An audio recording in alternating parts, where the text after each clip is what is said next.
Hey guys, it's Banana Cooler back again. First off, just wanted to thank everybody for all the support and feedback. It's been great. Keep it going. Like, subscribe, comment. The comments are super important too. I want to keep delivering good content for everybody, and all the feedback is super helpful. So today I'm going to go over my top 5 greatest wide receivers in NFL history.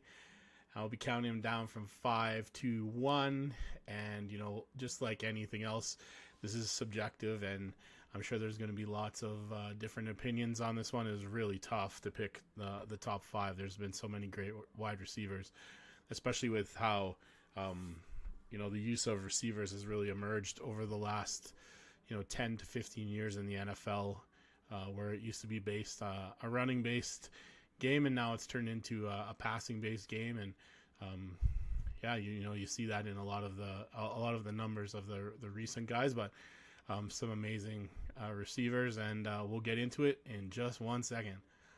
Thank you. All right, guys, so we're coming in at number 5. The only receiver on the list who had a holdout and was doing push-ups and sit-ups, mostly sit-ups in his driveway. It was huge news when that happened because he's such an important player. It's Terrell Owens. Terrell Owens played with San Francisco, Philly, Dallas, Buffalo, and ended his career with his good friend Ocho Cinco, who honorable mention to Ocho Cinco, Chad Johnson. He was a great receiver in his own right, but ended his career with the Bengals, playing with his buddy. His nickname was T.O. You could have nicknamed this guy Touchdown or TD, but I guess Terrell Davis would have something to say about that. He's one of the probably most controversial players in NFL history. Definitely one of the most controversial receivers in NFL history. A lot of people either loved him or you didn't like him at all, and he didn't really seem to care. He was a 6-time Pro Bowler. He was inducted in the Hall of Fame in 2018. 1,078 career receptions with 15,934 yards.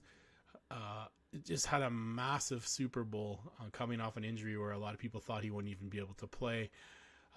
That was when Donovan McNabb and the Eagles and him were in the Super Bowl. Just unbelievable stats in that game, and came up short in the Super Bowl, but just a gutty guy. And the one thing you cannot say about Terrell Owens is that he didn't put everything he could into his team and trying to win. What a great receiver, quite a remarkable career. He ranks 3rd in NFL history in receiving yards and receiving touchdowns. And like I said, if you played with him, you thought he was a good teammate. If you didn't play with him, you probably didn't think he was a good teammate. But definitely deserving of being in the top 5. So number 5, Terrell Owens. All right, that brings us to number 4. And all number 4 does is catch touchdowns. That's right, it's Cris Carter.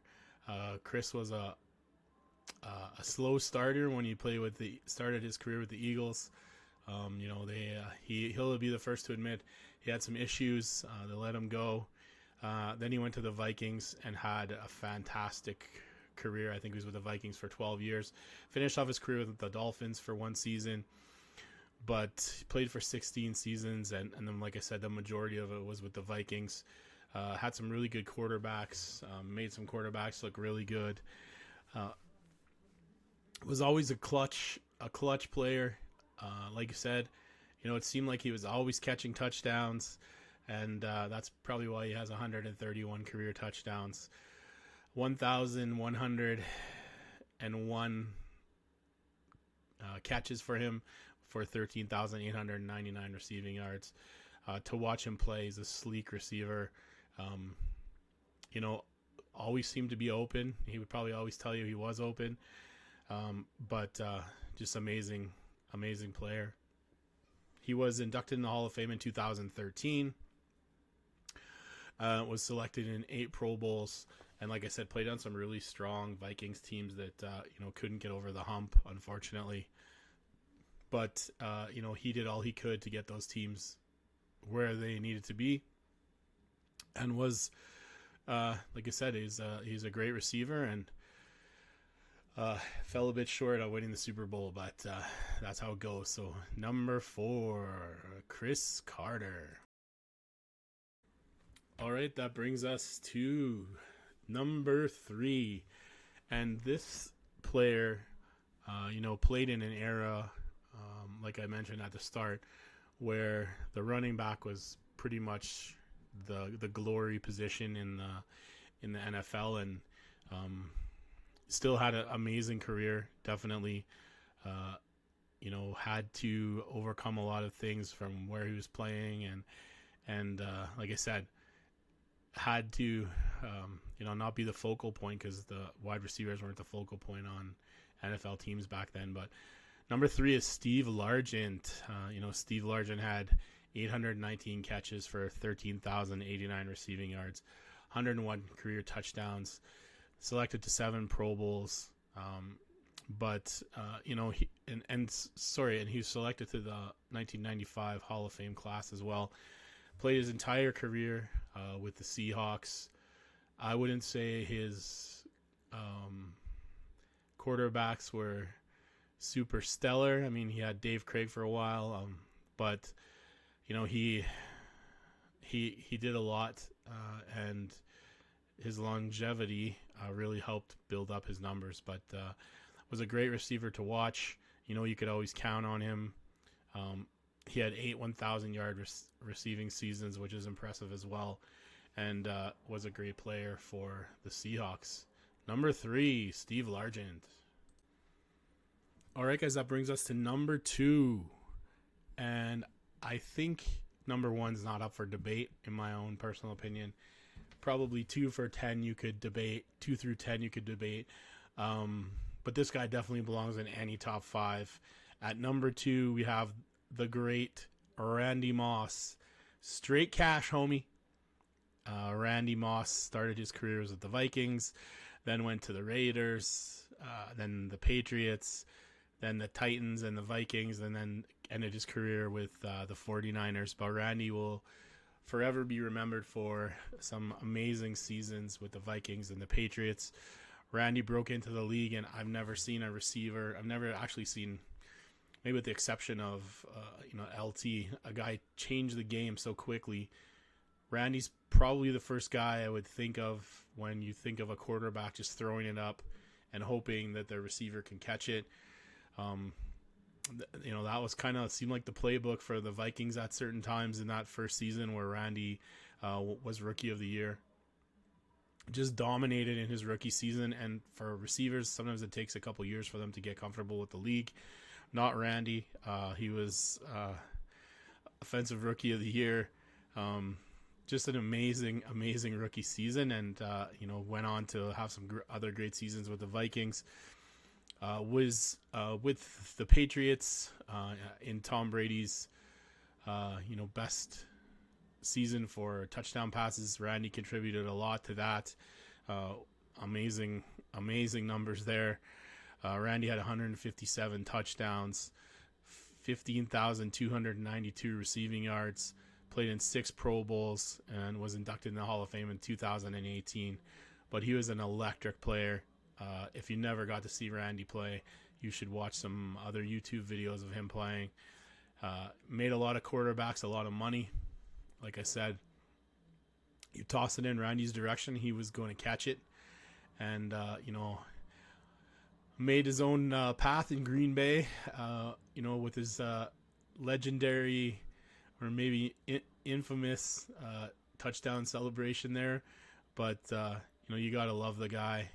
Seems like a great guy, and what a career he had.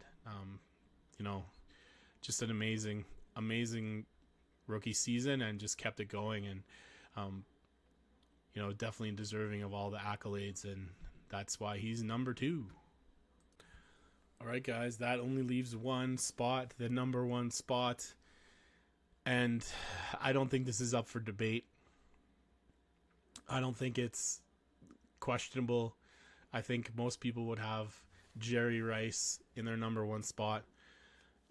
Jerry had an amazing career, put up some amazing numbers. Jerry never seemed to be the fastest guy or the guy that could jump the highest or maybe the most skilled receiver. But Jerry worked hard. His work ethic was legendary. He played 20 seasons in the NFL at wide receivers. Incredible. Most of those seasons were with the 49ers. Then he went to Oakland and had his finale season with the Seahawks. But I mean, Jerry holds so many NFL records, and he did get to play obviously with some fantastic quarterbacks. Joe Montana being probably the top one. But Jerry had 208 touchdowns, 1,549 catches for 22,895 receiving yards. He played in 13 Pro Bowls. He was two-time Offensive Player of the Year, and he was named Super Bowl MVP once. He won 3 Super Bowls on those fantastic Niners teams that won the Super Bowl. Seemed like over and over and over. If it wasn't them, it was Dallas in that era. And he was inducted in the Hall of Fame in 2010. But you could always count on Jerry Rice. You'd see him on Monday Night Football, and he would always seem to have a big game then. And just like I said, it was always thought of as teammates as the hardest working guy on the team. Coming early, staying late, and it showed up in his numbers. Owns the record for most receiving yards, most receiving touchdowns, and it's going to take a lot for someone to, even with how much the passing game is focused on now, it's going to take a lot for someone to beat those numbers. But all due respect, I'm not a big fan of Jerry as a Falcons fan, because he schooled us many times. But you can't deny the greatness of the great Jerry Rice. Jerry comes in at number one. And thanks everybody for watching the video. I'll be coming out with some more, and appreciate it if you could subscribe and like, and we'll see you next time.